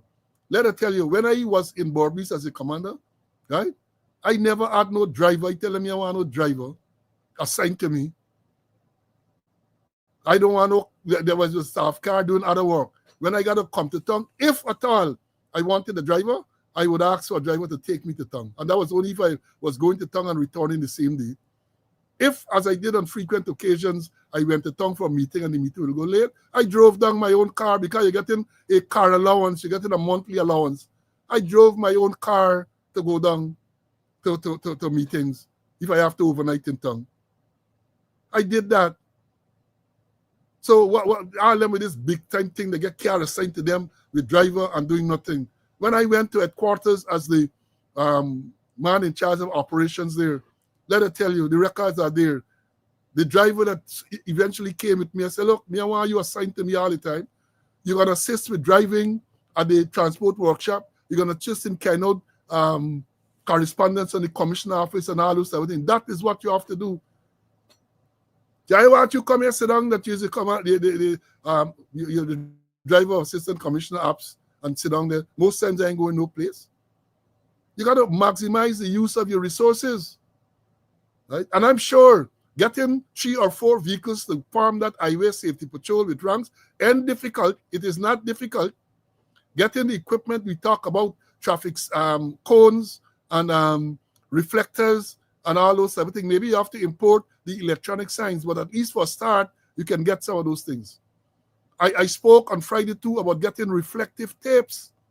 Reflective tapes, that should be mandatory with these trucks when they are coming for fitness. Somebody told me that he's a DOT officer and in one of the states in the US, and it is mandatory you have to have reflective material in case you break down. And there's a law saying after so much time, you got to put it out to warn people and so on. Those are the measures you have to look at. Those are the measures you have to look at if we're talking about safety. Let me bring in Mr. Conway to obviously say on this. Yeah, warning signs. Like you're getting warning signs with, in Sharjah now with West Indies and Nepal. You think West Indies can make 100 or something? And the last figure, you get 20 something for 3. Are you trying there? You get water under your heart. CCS, this thing with this. Look, this thing is so disgusting. They pull some people there and call them big release in the paper and lecturing to drivers. What nonsense is that? That is total nonsense. And they putting some people who don't have presentation skills, that they can't communicate. And then I saw a report that they did a lecture to putting some people, and they had 19 topics. 19 topics. How would they get through to people? You just gonna talk and blah blah blah blah blah, and you feel people understand? People understand that if you're gonna get people to talk to them, people gotta be trained, they gotta get presentation skills. They gotta be able to ensure that whether the topic was understood. And what they put their body, they can't make nothing. And 19 topics, 19 topics. We say going one is and come out the other is. Maybe choose some current topics and deal with them, but make sure that the persons who wanna go and lecture, make sure they have presentation skills. Make sure they're able to probably they're a good communicator. That's what we gotta do. But the other what they're doing there, and they're doing it regularly about the place, it doesn't make sense. And they can't really get into people. That's when a person leave there, they must understand, and they must get a mindset that you must be able to influence and or cause a change in behavior. But if you come and say, hey, go down and wherever you go and get some driver and talk to them, and then you put up a big publication that you had lectures to drivers, minibus drivers and truck drivers and things. Total nonsense. Find a better way of dealing with the situation and look at who is your presenter. Does he or she have any presentation skills? Yeah, yeah, well said, well said. You know, a student said here that one very senior officer, listen to this, hear this, one very senior officer as an inspector as a driver for his wife. A senior officer as an inspector as the driver for his wife. Where are we going? Where are we going? And then you're telling me when all the craziness happen on the highway, you're coming. I'm hoping again, I'm hoping that the minister is told of some of these things. I hope. I know the previous minister, it is said the previous minister had people reporting to him what was said on speaking out. Right? I hope that at least there is one thing the current minister has continued. Where because look, what is wrong? This suggestion that that I have made and that you make, it's there in the newspaper. So if the minister goes through the newspaper, she can see it. It's there in the newspaper. What is wrong with that? How difficult will that be? Will it be to implement that? How difficult, right? So that's the problem we have. That is the problem. Now, before I ask Mr. Conway to close, let me tell you all about this. I've been warning you to keep abreast of what is going on with Venezuela and the buildup of U.S. military assets in the Southern Caribbean Sea and so on. I read a report from one of the U.S. outlets over the weekend, which says that the U.S. is drawing up plan to attack these cartels, these drug cartels within Venezuela. They say they're drawing up plan to have strikes on them within Venezuela. And as somebody said, if we sit back and believe that any such action, we are not likely to be affected, we have something, we have to think again, right? We have to think again, because I have reports out of Trinidad that since this build-up and the drone strike on at least 3 vessels and so on, suspected to be ferrying drugs, fishermen are going to sea in Trinidad. Fishermen ain't going to sea. So therefore, big problem in Trinidad with fish and all them type. They're taking a chance to go, lest they be mistaken for some boat ferrying drugs. So this thing is serious, and we got to keep monitoring, we got to keep watching what is going on, because it is so close to us. Because remember, Maduro said clearly that if the U.S. were to use any base in Guyana or in Trinidad to attack them, they will see Trinidad and Guyana as legitimate targets to attack. They've said so openly.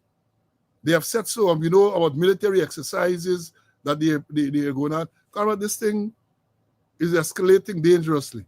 And we as Guyanese got to watch. Because if we believe that we are going to be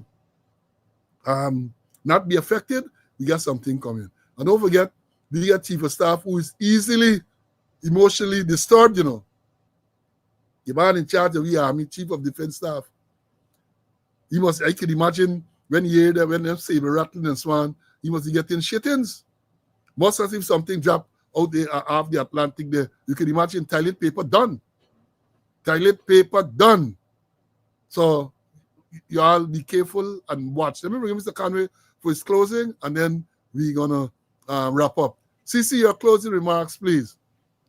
All right.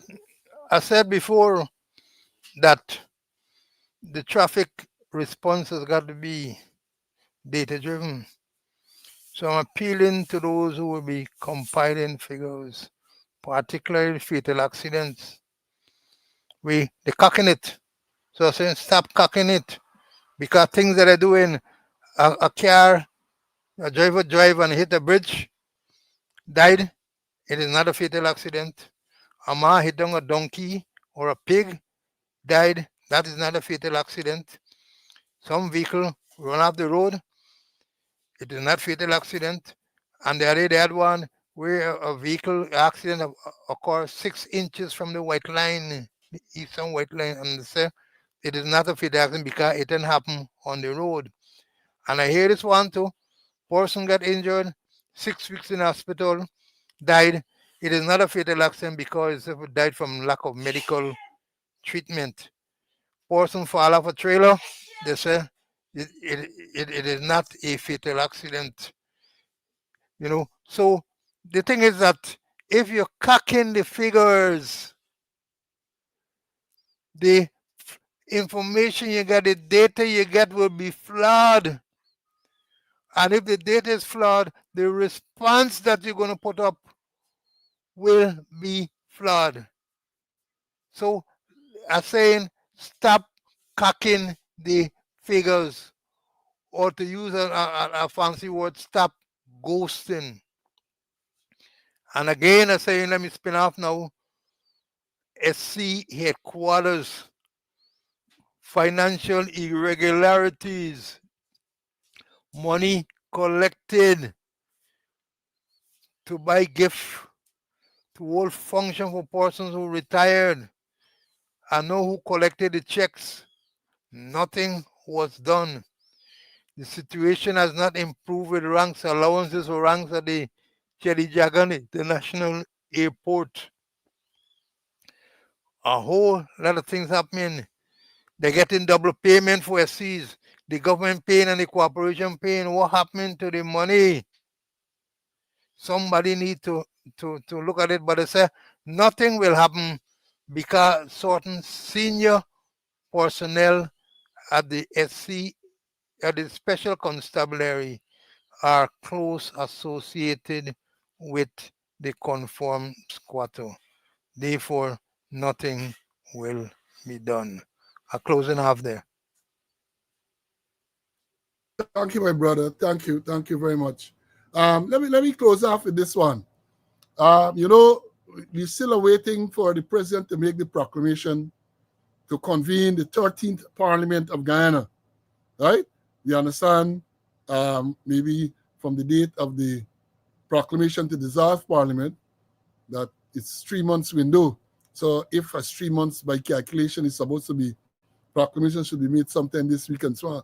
But an interesting question arose in that, in the lead up to the elections, they painted this picture of the Ashuddin Mohammed, a grave picture to say that he's sanctioned by the U.S. authorities, that we know. But they painted the picture that if you do any business with him, if you're associated with him in the slightest way, you too can face consequences. So as a result of that, people who were candidates for the Win Party had their bank accounts cancelled by the several banks, I think 3 banks, did that, right? Now the question is being asked, what happens when those persons who are still associated with Mohammed, who is still sanctioned, what happens when they go to Parliament? Will Parliament pay them? How they can pay them? If Parliament pay them, can Parliament be deemed to be violating this sanction arrangement too? Where the money gonna go? In the bank, they're gonna pay them. If you pay them in cash, as was suggested by the clerk, if you pay people in cash, isn't that still you doing business with them? These are questions that have to be answered. I like to peruse the thing and bring these, be the devil's advocate, raise the titillating questions and hear what they're going to say. We all suspect it was all to do with trying to diminish the support for the Win Party. But the proof of the pudding is in the eating. So we will see shortly, whenever Parliament convenes, how they are going to treat those parliamentarians with the Win Party. We're going to see that. We're going to see what's going to happen, right? Let's look to see what's going to happen. You're going to see dancing. We're going to see what happens. And I told you too about this dog whistle in Sundays, not yesterday Sunday, the last Sunday's paper, where, since the Win Party won the majority of the seats in the opposition, they were calling for the GCOM commissioners appointed by the then opposition party to resign. And Vincent Alexander, on behalf of the others, said, well, the Constitution does not provide for us to resign. The Constitution gives us security of tenure.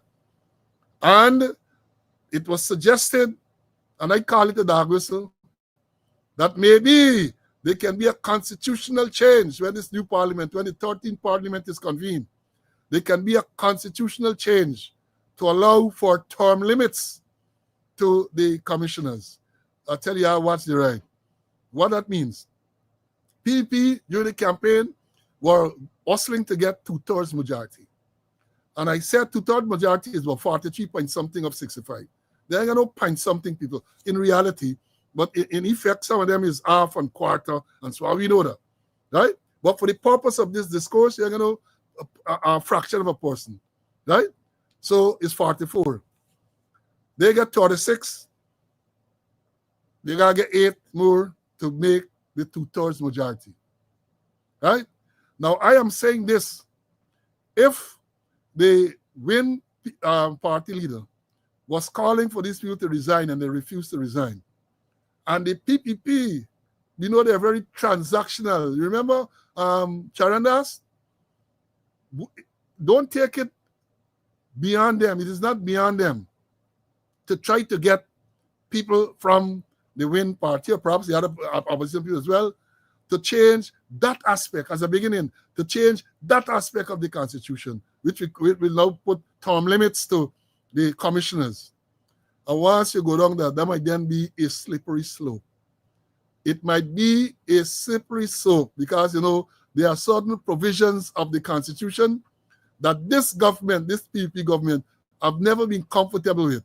One of them is term limits to the office of the president, right?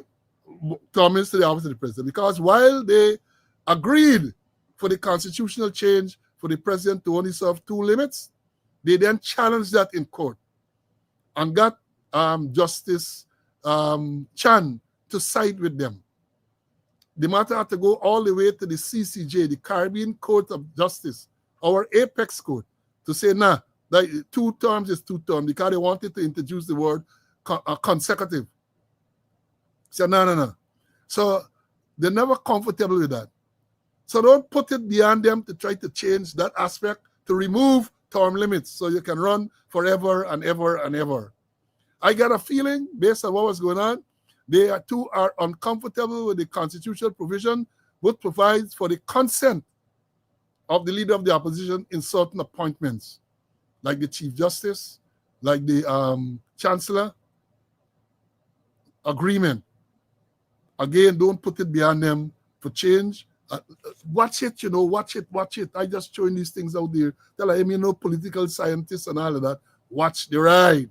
Watch what's going on. But at the end of the day, when these things happen, remember what Krokro said. I ain't gonna play it today, but remember Krokro said, yeah, look for that. Krokro say that you look for that. What I'm gonna play today, let me see if I could find it, is this one. I'm gonna play this one, and then we're gonna move on. The darker you are, the lower you are on the index. The developed countries hardly ever get on this index. And they have more institutional corruption, in my view. What about within your government? Do you accept bribes? No, I don't. We've spoken to a number of Chinese business people in Guyana who said that you do accept bribes, and they've said that, in fact, it's the only way to get business done. Yeah, well, I can't comment on that. You can just sit there and fabricate that. Unless you say who the person is, I can't comment on anonymous people. Okay, well, let's talk about specific individuals. What is your relationship with Mr. Su Zhirong? Su? Oh, Su? My relationship? Nothing. He's a tenant in my place, yeah. And he's a good friend of yours? Yes, yes, he is a friend of ours. He claims that through his very close relationship with you, that he's able to get any deal done. Well, I don't. Do you use middlemen like Sue in order to take money on your behalf so that you can keep your hands clean? No. The answer is no. We met with a manager from a Chinese state-run corporation who confirmed that they use individuals like Sue in order to get these deals done, and that they pay them a consulting fee, which essentially serves as a bribe to individuals like you. I mean, what would you say to I that? don't know, because again, that's all. You're building everything on what you have met and what people told you. I don't know. I can't comment on some anonymous manager now telling you something. I mean, these are individuals who have significant business interests in this country. So why I'm just do you wondering think, yes, if there- but why if do so you many think? people are telling us one thing about, this is the way that deals get done. But it I'm is, wondering what your but take don't is. you know, when the reporters come from abroad, this is their catch you kind of thing. You always want to make a developing country leader look corrupt. So you've done your bit. I have to play that part, I got to play that part, because remember, we're talking now about establishing an anti-corruption unit. So maybe that will now be investigated. Maybe that can be one of the first things to be investigated. Folks, we've had a long morning, first working day of the week. Somebody, they continue to tell me about the news about West Indies cricket 30 for 4 or something like that. Let me tell you all this. Let me tell I will believe they can't make them runs, right? If it's that y'all want to hear me say, I am saying it, right? I am saying that, right? That is the state of our cricket. We must admit it. We must admit that is the state of West Indies cricket, all formats. So right long ago, we had a little ray of hope in the shortest format, that is the T20. Not so now. Not so now. Not so. So yeah, folks, we have had a long morning. Let me say, today is Monday. Our next program is going to be is scheduled to be on Wednesday, God's Pay Life. And we're going to come again. We're going to bring you another episode of Speaking Out, Exposing Corruption, Incompetence. Until then, I encourage you to stay safe. Stay safe. We told you about all these things happening in the place, road accidents on the Linden Suzaik Highway and elsewhere. Be safe. Lightning striking, all sort of things. Man stabbing man, killing them. Police having inappropriate relationship with minors.